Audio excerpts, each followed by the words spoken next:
Gen Zs, your voice matters. But is it safe?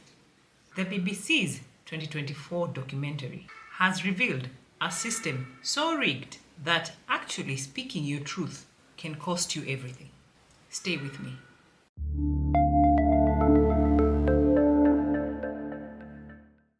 First, let's talk about what BBC uncovered.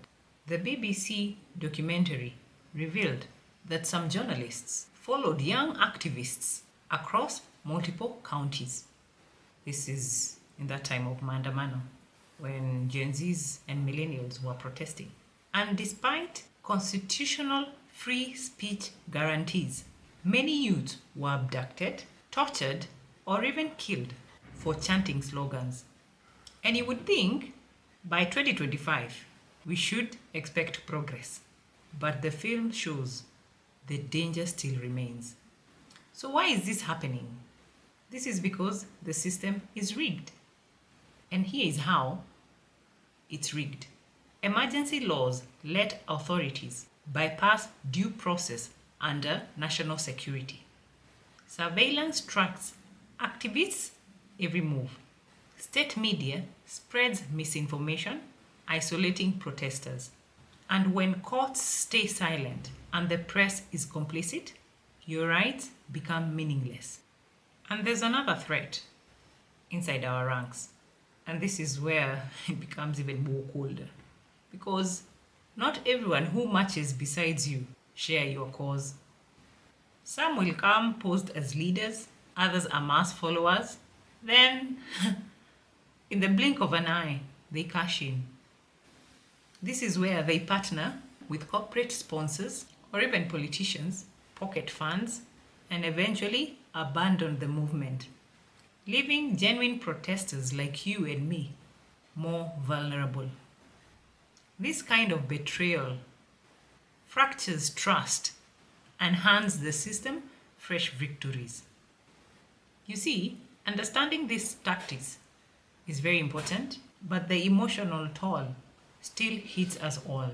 Everything that happened last year in 2024 and this new BBC documentary, it has an impact on our emotional and mental being. Anger surges when peers disappear. Sadness and grief follow every untold story. Finally, confusion sets in. And we all wonder, how can this persist in the year 2025? You find fear creeping in our daily lives, fueling anxiety and things like PTSD.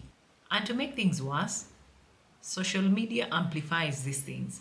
They amplify these feelings. So we end up trapped in a cycle of despair and outrage. Feeling all this is natural, but we can't stay stuck here forever. We have to protect ourselves.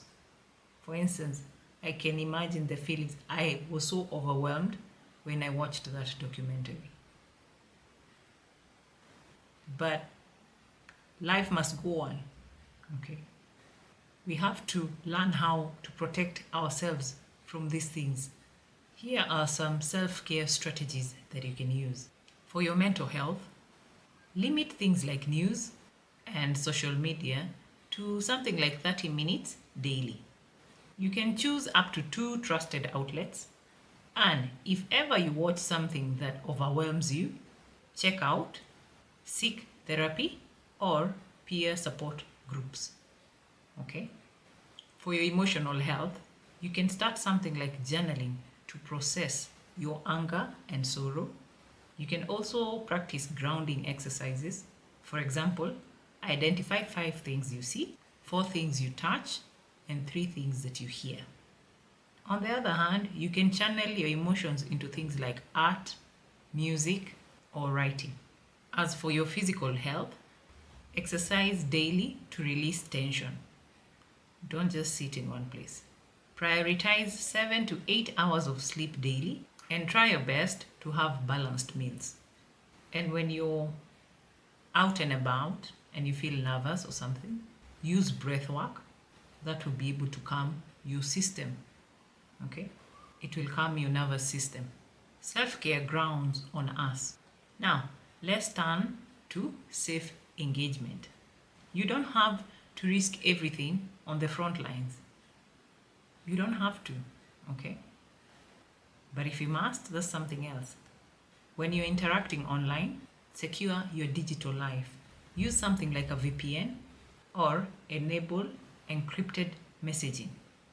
At the same time, delete sensitive communications right after sharing. Okay? You can also support anonymously, by signing credible petitions, by donating to verified NGOs, and amplifying voices online without necessarily revealing your identity unless you're comfortable with that. But if you have to join in person, like if you really feel you have to be present, go with trusted friends, people you 100% know are not sellouts. Okay, surround yourself with people who are not sellouts. Share your location privately and carry essentials, for instance, snacks, water, and first aid supplies. That is, if ever you feel like you need to go for a protest. Okay?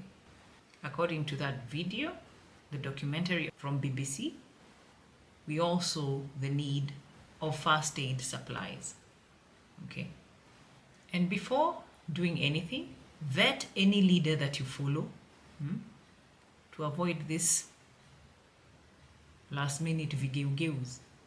Check for transparency when it comes to things like funding and demand for clear accountability to the movement.